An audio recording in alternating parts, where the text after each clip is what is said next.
Assalamualaikum, ketemu lagi di channel The Priyahita. Pada video kali ini kita masih akan membahas buku Sirah Nabawiyah ya. Kali ini yang akan kita bahas adalah bukunya ini. Judulnya Manhaj Haroki ya. Manhaj Haroki karangan Syekh Munir Muhammad Al-Ghotban. Penerbitnya Robani Press. Ini ada dua jilid buku ya, jilid 1 dan jilid 2. Subtitle buku ini menarik ya. Strategi pergerakan dan perjuangan politik dalam sirah Nabi Shallallahu Alaihi Wasallam. Ini kita akan lihat lebih lanjut isinya seperti apa. Apakah benar pembahasannya terkait politik aja, terkait tata negara saja, gitu kan? Kita akan bahas lebih lanjut, ya. Ya, ini sekarang kita lihat ya, buku Manhaj Haroki terdiri dari dua jilid karangan Syekh Munir Muhammad Al-Ghotban ya. Ini subtitlenya adalah Strategi Pergerakan dan Perjuangan Politik dalam Sirah Nabi Shallallahu Alaihi Wasallam. Tapi seperti yang ada di video sebelumnya, ternyata isinya nggak sekedar tentang politik sama tata negara aja, tapi luas sekali dan sangat-sangat luar biasa isinya. Coba kita lihat ya, isinya seperti apa. Kita coba cek dulu yang buku pertama ya. Untuk buku yang pertama ini, coba kita lihat isinya seperti apa. Ini ada pengantar. Sama ya seperti buku Sirah Nabawiyah yang lain, tulisan-tulisan gitu ya. Ini mulai dari daftar isinya ya. Ini mulai dari periode pertama. Jadi ini menariknya adalah tidak mulai dari kelahiran Nabi seperti biasanya ya, tapi mulai dari dari Nabi mendapatkan risalah gitu, dari kenabian Nabi Muhammad SAW gitu. Jadi mulai dari dakwah secara sembunyi-sembunyi dan merahasiakan struktur organisasi gitu ya. Nah, jadi karena memang penekanannya memang di politiknya ya, tata negaranya gitu. Jadi memang penulis ini memulai dari sini. Ini menarik ya. Terus ini yang menarik juga adalah ini daftar isinya dibuat karakteristik pertama, kedua, dan sebagainya. Jadi masing-masing fragmen itu seperti membawa satu ibroh khusus ya.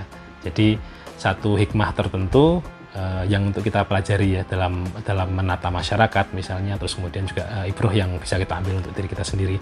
Jadi mulai dari dakwah secara rahasia, terus kemudian pelaksanaan dakwah atas dasar pilihan gitu, dakwah melalui intelektualitas dai dan status sosialnya. Ini dari judulnya saja sudah mengarah ya. Artinya memang concern buku ini nggak hanya menjabarkan kronologi, tapi hikmahnya gitu, poin-poin apa sih yang bisa kita ambil gitu untuk terutama mungkin berdakwah ya, tidak sekedar politik, tapi kita berdakwah itu bagaimana sih kita menjadi seorang umat Islam yang baik itu seperti apa sih gitu, apa sih prinsip-prinsip dasarnya gitu kan, sesuai dengan apa yang diajarkan Nabi di dalam Sirah Nabawiyah gitu.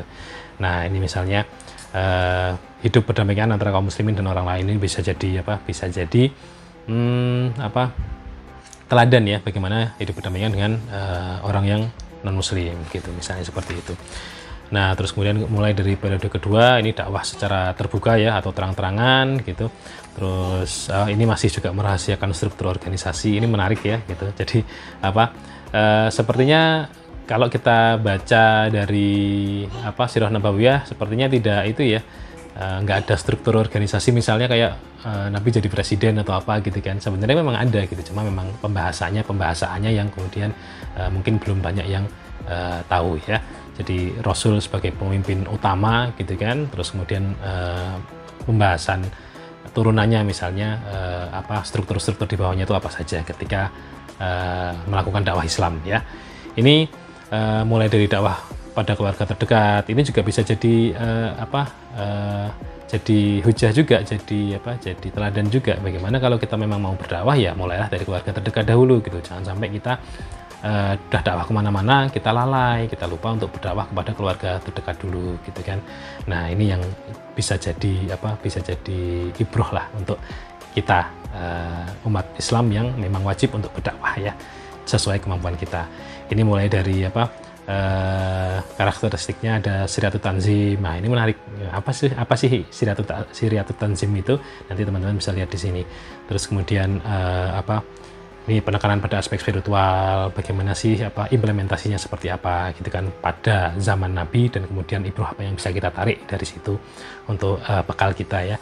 Ini macam-macam, banyak sekali karakteristiknya gitu, karakteristik dakwahnya gitu kan, solidaritas macam-macam. Ini terus kemudian periode ketiga itu mulai mendirikan negara ya, ini di Madinah gitu. Jadi ini prinsipnya penting sekali di sini, bagaimana kita bernegara, bermasyarakat gitu kan. Ini dibahas di sini ibroh-ibrohnya. Terus kemudian periode keempat, bagaimana membangun negara dengan pilar-pilarnya yang kuat gitu. Apa yang harus dilakukan sesuai dengan arahan Nabi. Terus kemudian sampai sini selesai ya gitu. Sampai ke misalnya ya ini dibahas khusus bagaimana pertolongan Allah di tengah tribulasi ya, kecamuk kondisi gitu misalnya ya. Terus kemudian tarbiyah ilahiyah pasca perang itu seperti apa. Ini menarik sekali. Jadi tidak hanya kronologi, tapi memang subtopik yang kemudian bisa kita ambil hikmahnya. Ini sekitar 634 halaman ya. Ini di sini kalau isinya sama, masih tulisan saja. Nah, ini di sini disebutkan apa sih yang dimaksud manhaj haroki itu unik ya, judulnya memang tidak seperti sirah Nabi yang lain ya. Sirah Nabi kan judulnya sirah Nabawiyah atau sebagainya, tapi ini beda gitu. Apa sih yang dimaksud manhaj haroki itu gitu. Nah, ini sama karakteristiknya, ini dibahas macam-macam gitu kan. Oke. Nah, karakteristik ke-20 sama ini yang yang di sini ya, membahas tergantung pada poin-poin yang dibahas ini ya. Ini kalau dari pembahasannya, kronologisnya sebenarnya tetap banyak ya, tetap lengkap gitu.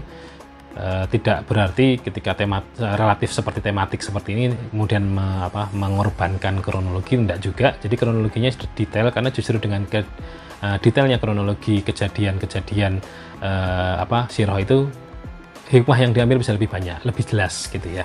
Kalau kronologinya sepotong-sepotong juga otomatis hikmahnya kan bisa jadi nggak utuh ditangkap, atau bahkan malah bisa jadi misleading gitu ya. Gitu. Ini yang menarik seperti itu. Nah, ini juga di video sebelumnya juga sudah saya bahas ya, tentang bagaimana buku ini membahas perang Khaybar. Ini menarik sekali. Ini ada 600-an halaman di jilid yang pertama saja gitu kan. Ini menarik ya. Sekarang kita lihat ya, di sini ada indeks ya. Ini menarik untuk bisa kita memudahkan kita untuk nyari itu. Oh, aku penasaran sih apa yang namanya misalnya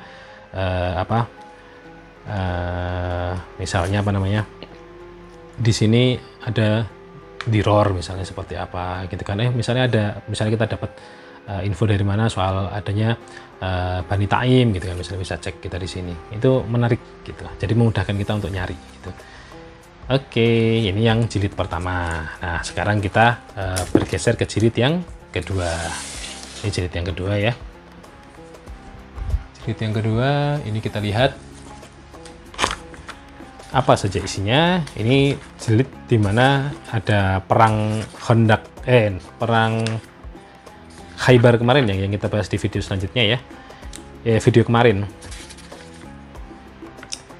Ini mulai dari periode kelima ya, yaitu perjuangan politik dan kemenangan risalah gitu. Sama seperti yang jilid pertama, karakter-karakternya seperti apa gitu.